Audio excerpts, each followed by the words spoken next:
नमस्ते मित्रों, इतिहास की दुनिया में आपका अभिनंदन। इतिहास दर्शन की चर्चा चल रही है और चर्चा के केंद्र में जो बिंदु था वह यह था कि इतिहास और भूगोल के मध्य किस प्रकार का संबंध है। इस बारे में हम एक बार मिल चुके हैं और आज अपनी यह दूसरी मुलाकात है।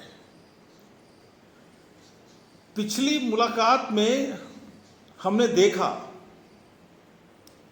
कि इतिहास और भूगोल के मध्य गहरा अंतर संबंध है। इतिहास और भूगोल को हम एक दूसरे से अलग नहीं कर सकते, एक दूसरे से जुदा नहीं कर सकते और एक के बिना दूसरे का अध्ययन नहीं कर सकते। इतिहास में घटनाओं का अध्ययन होता है। घटनाएं जमीन पर घटती हैं। इंसान जमीन पे रहता है और जब जमीन की बात होगी, भूमि की बात होगी, तो भूगोल के ज्ञान की बात भी होगी, भूगोल के अध्ययन की बात भी होगी और भूगोल के अध्ययन को इतिहास से जोड़कर देखने की बात भी होगी। सभी घटनाएं जमीन पर घटती हैं। एक बार मेरे एक साथी ने मेरी इस बात पर प्रश्न किया कि आप कहते हैं कि इतिहास और भूगोल के मध्य गहरा संबंध इसलिए है कि सारी घटनाएं जमीन पर घटती हैं और घटनाओं का अध्ययन इतिहास विषय के अंतर्गत किया जाता है। मैंने कहा, हाँ, जो अतीत में घट चुका है उसका अध्ययन हम जमीन पर रहकर करते हैं। उन्होंने बड़ा रोचक प्रश्न पूछा कि मान लीजिए दो देशों के बीच में युद्ध हो रहा है और आसमान में दो देशों के विमान टकराते हैं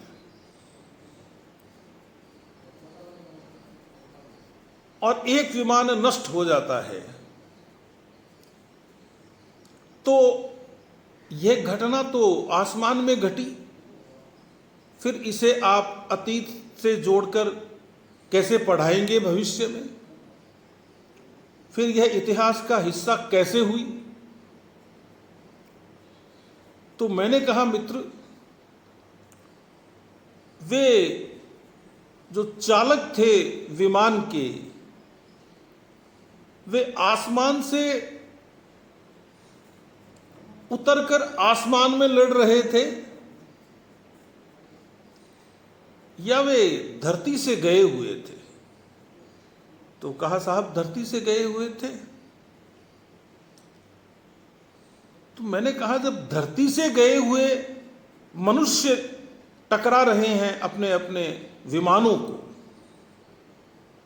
तो फिर धरती से संबंध हुआ नहीं और धरती वाले ही उनकी बात कर रहे हैं। तो उन्होंने प्रति प्रश्न किया कि मान लीजिए वे जो विमान टकरा रहे हैं वे मानव रहित विमान हैं, फिर इसे आप भविष्य में किस तरह पढ़ाएंगे इतिहास से जोड़कर, यदि सारी घटनाएं जमीन पर ही घटती हैं? तो मैंने कहा कि आप ठीक कह रहे हैं कि वे मानव रहित विमान हैं, लेकिन उनका नियंत्रण तो मानव ही कर रहा है ना, और वह भी धरती पर बैठकर। मानव की बुद्धि से नियंत्रित हो रहे हैं वे। तो फिर आप जमीन से इतिहास की घटनाओं को अलग कैसे करेंगे? उन्होंने फिर प्रश्न किया, और इस बार उन्होंने जो प्रश्न किया उसका उत्तर देना कठिन था, लेकिन मैंने कोशिश की। उन्होंने कहा कि चलो ठीक है, ये जो विमान हैं जिनका मैंने उदाहरण आपको दिया, ये धरती से नियंत्रित हो रहे थे और मनुष्य धरती पर रहता है, आपकी बात मान ली। लेकिन जो खगोलीय घटनाएं होती हैं, जो सूर्य ग्रहण और चंद्र ग्रहण होता है, आप इतिहास वाले तो उनकी बात भी करते हैं। आप ये कहते हैं कि सूर्य ग्रहण का और चंद्र ग्रहण का अध्ययन भी इतिहास में किया जा सकता है। तो मैंने कहा, मैंने एक बार कहा था ऐसा, लेकिन उसका संदर्भ व्यापक था। मैंने जब ये बात कही थी, उस समय मैं भारतीय ज्ञान की बात कर रहा था, प्राचीन भारतीय ज्ञान की। मैं कह रहा था कि ये जो यूरोप और अमेरिका के विद्वानों को हम जो श्रेय देते हैं कि सारी खोजें उनकी ही की हुई हैं, तो हमें यह भी देखना चाहिए कि हमारे पूर्वजों ने ये जो चंद्र ग्रहण है, सूर्य ग्रहण है, या अन्य जो खगोलीय घटनाएं हैं, उन घटनाओं की व्याख्या अपने ग्रंथों में की है। हमें उनको देखना चाहिए। तो उन्होंने कहा कि उन घटनाओं का क्या संबंध है मनुष्य से, उनको आप धरती से कैसे जोड़ेंगे? तब मैंने उनको समझाने की कोशिश की कि अध्ययन करने वाले व्यक्ति तो धरती पर ही रह रहे हैं ना। मनुष्य के बौद्धिक विकास को, मनुष्य के बौद्धिक संस्कार को जब आप इतिहासबद्ध करेंगे, तो निश्चित रूप से उसके खगोलीय ज्ञान को लिखेंगे।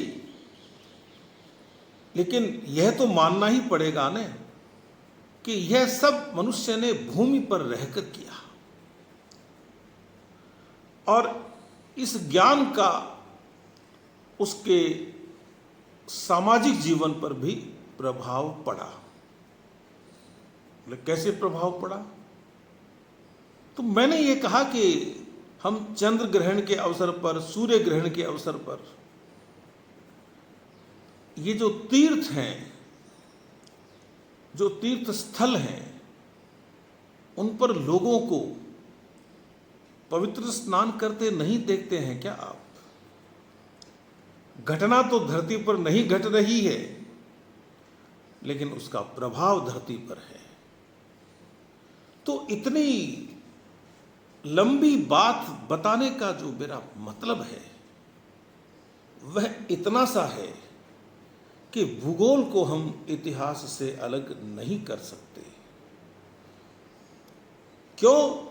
कि मनुष्य जमीन पर रहता है, भूमि पर रहता है, और उसके सारे कार्य, उसके सारे काम भूमि पर रहते हुए होते हैं। तो यह मान के चलिए आप, जैसा कि एक फ्रांस के इतिहासकार मिशले ने कहा था कि इतिहास भूगोल पर आधारित होता है। यह सही है कि इतिहास भूगोल पर आधारित होता है।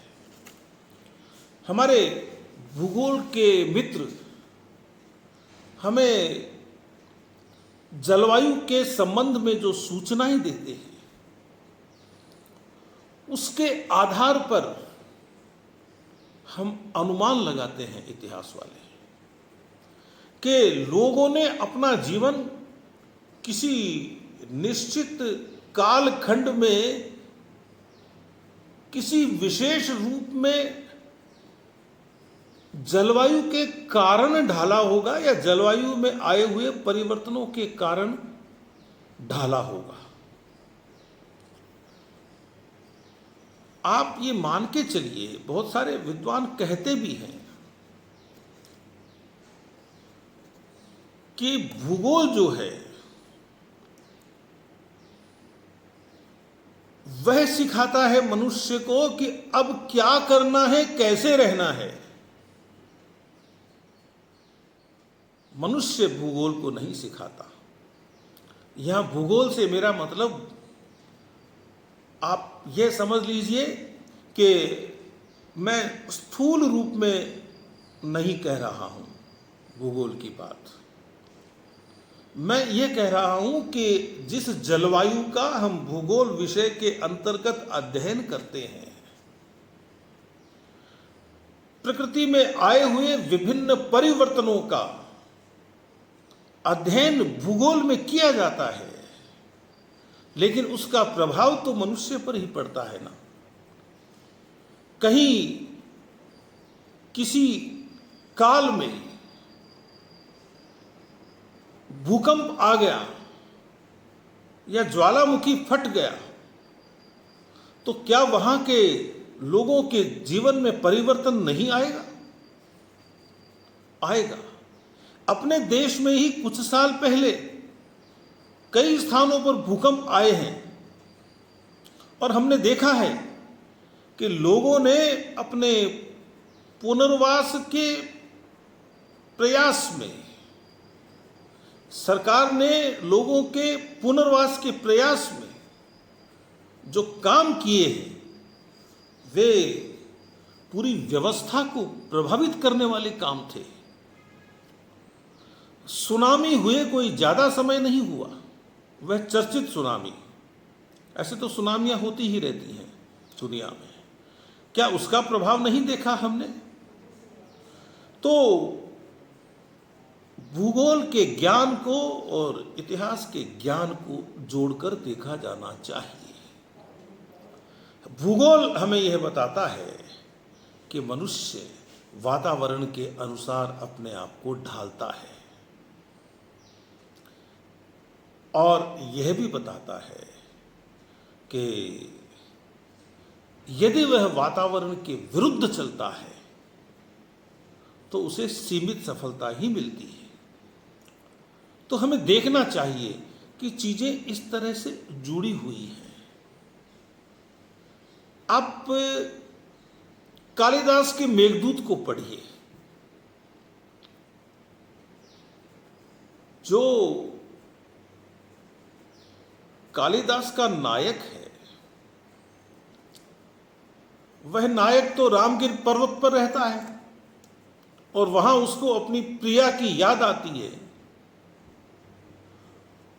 और उसके पास कोई संदेश वाहक नहीं होता जो जाकर कह सके उसकी प्रिया को कि मुझे तेरी बहुत याद आती है। तब वह मेघ को देखता है और उसको कहता है कि तू ही मेरा दूत बन जा। और कवि की कल्पना देखिए आप, रामगिर पर्वत से लेकर अलकापुरी तक की मेघ की यात्रा को वह भौगोलिक आधार पर वर्णित करता है अपने काव्य में। आप एक रूट चार्ट बना सकते हैं।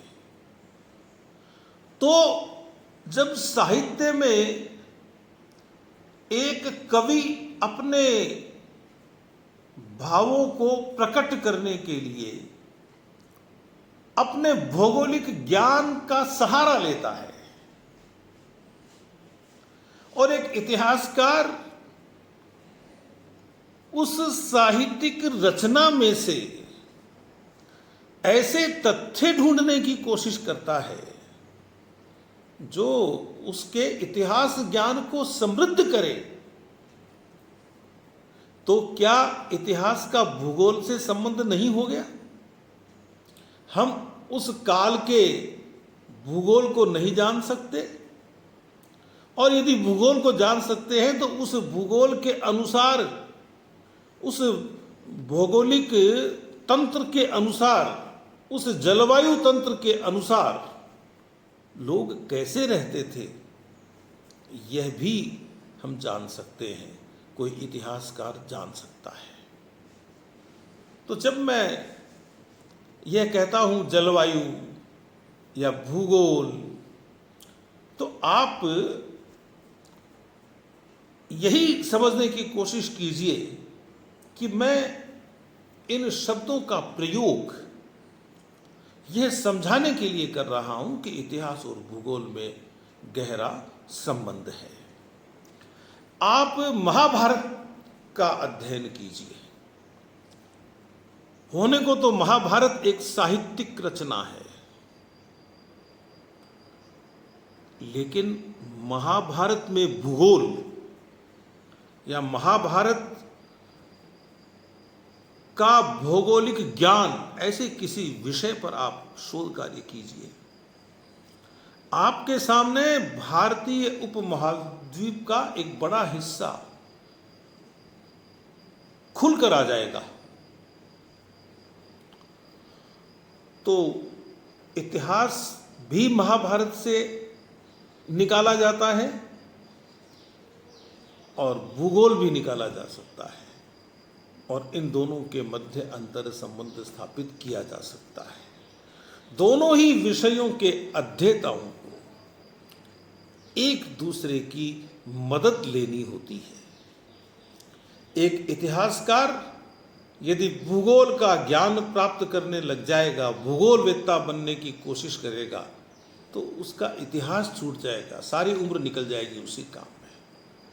और एक भूगोलवेत्ता की रुचि यदि इतिहास में बनती है या उसे अपने काम में जरूरत होती है इतिहास के ज्ञान की, तो वह इतिहासकार मित्र के पास जाएगा और कहेगा कि हमारे पास ये तथ्य हैं, आपका इतिहास इस विषय में क्या कहता है।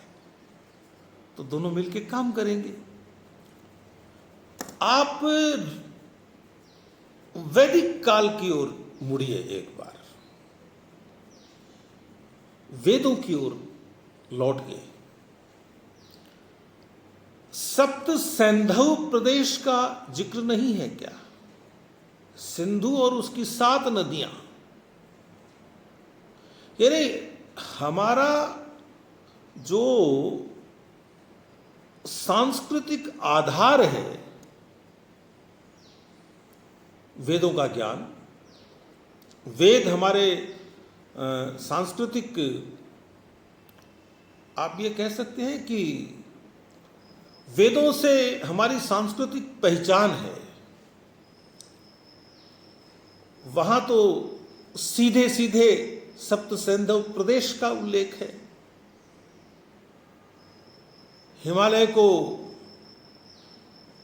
हिमालय की चोटी के संदर्भ में मुजवंत नाम आता है। विपाशा, शतुद्री,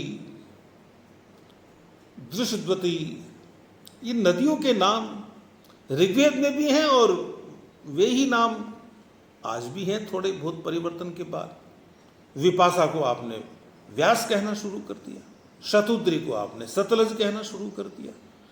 तो ये जो पुस्तकें हैं इतिहास दर्शन की, और इन पुस्तकों में जब इतिहास और भूगोल के मध्य संबंध की बात होती है, तो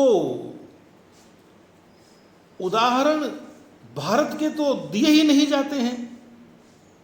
हम विदेशी लेखकों के विवरण को ऐसे का ऐसे उठा लेते हैं। कई बार फ्रांस के इतिहासकारों की बात हो जाती है, ब्रिटेन के इतिहासकारों की बात हो जाती है, या भूगोलविदों की बात हो जाती है, लेकिन अपना भारत स्पष्ट रूप से इतिहास और भूगोल के मध्य अंतर संबंध को जीता आया है। पिछले अंक में मैंने कहा था कि बड़े बड़े नगर नदियों के किनारे बसे हैं, और जब हम किसी किसी राज्य की अर्थव्यवस्था की बात करेंगे तो उसकी आय के स्रोतों को ढूंढेंगे। राजस्व अच्छा आता था गंगा नदी के किनारे, और जो दूसरी नदियां हैं उनके किनारे बसे हुए नगरों में और गांवों में जो राजस्व की वसूली होती थी वह अन्य क्षेत्रों के बजाय अच्छी होती थी। और राजस्व इसलिए ज़्यादा मिल जाता था कि नदियों के किनारे होने के कारण सिंचाई की सुविधा वहाँ के लोगों को प्रकृति दे देती थी। अब यहाँ क्या इतिहास और भूगोल के मध्य अंतर संबंध नहीं है? दक्षिण के पठारी क्षेत्रों में राज्य स्थापित करना थोड़ा कठिन था। भौगोलिक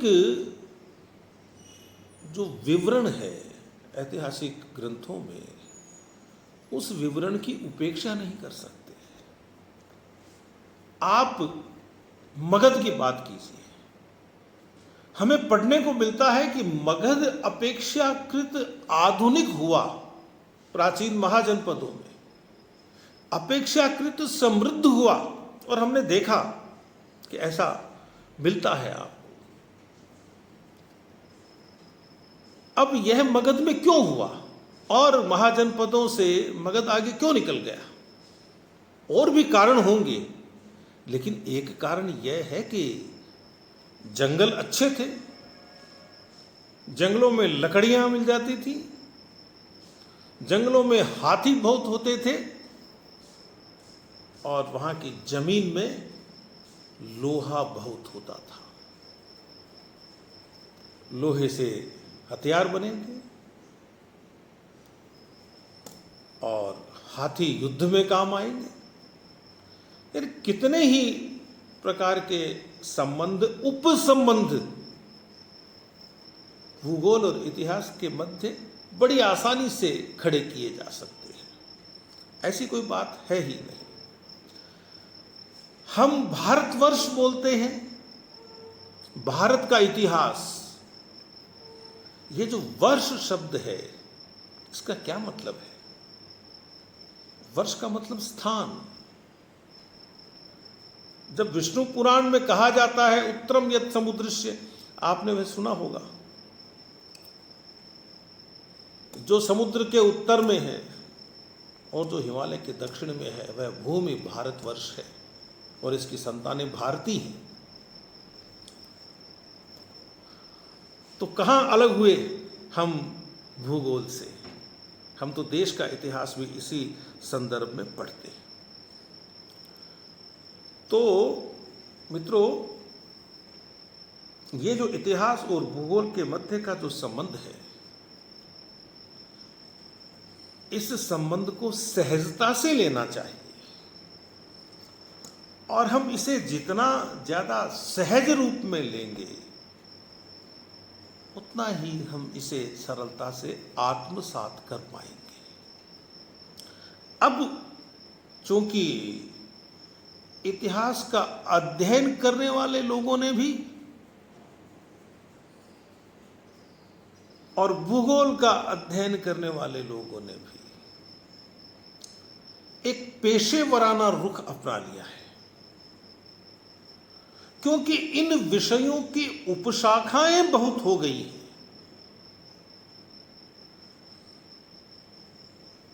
जैसे अब भूगोल की कई शाखाएं हिस्ट्री सेंट्रिक हैं, इतिहास केंद्रित है। इतिहास की अनेक शाखाएं भूगोल केंद्रित हैं। अब भूगोल केंद्रित इतिहास को पढ़ने वाला व्यक्ति या उसमें काम करने वाला व्यक्ति अपने आप को अब वह जानबूझ के नहीं करता होगा, लेकिन अपने आप को इतिहास से अलग करके और भूगोल से जोड़ लेता है। यदि वह अतीत की घटनाओं का अध्ययन कर रहा है तो उसे इतिहास में रहना चाहिए, लेकिन ऐसा होता नहीं है बहुत बार। और फिर वह कहना शुरू कर देता है कि मैं जो भूगोल आधारित इतिहास का अध्ययन कर रहा हूं, यह तो इतिहास से अलग शाखा है, या मैं भूगोल आधारित सामाजिक जीवन का अध्ययन कर रहा हूं, अतीत का, तो यह तो समाज विज्ञान और भूगोल का मामला है, इतिहास का नहीं। वह भी कह सकता है। इन चीजों से कोई अंतर नहीं पड़ता है। ज्ञान की शाखाओं में जो आंतरिक जुड़ाव है, जो अंडर करंट है, जो अंतरधारा है, उसे कोई खत्म कर ही नहीं सकता। तो मित्रों, यह बात थी इतिहास और भूगोल के संबंध की बात। तो अगली बार इतिहास के संबंध को किसी दूसरे विषय के साथ जोड़कर देखेंगे। तब तक के लिए अपने इस साथी को आप अनुमति दीजिए। नमस्कार।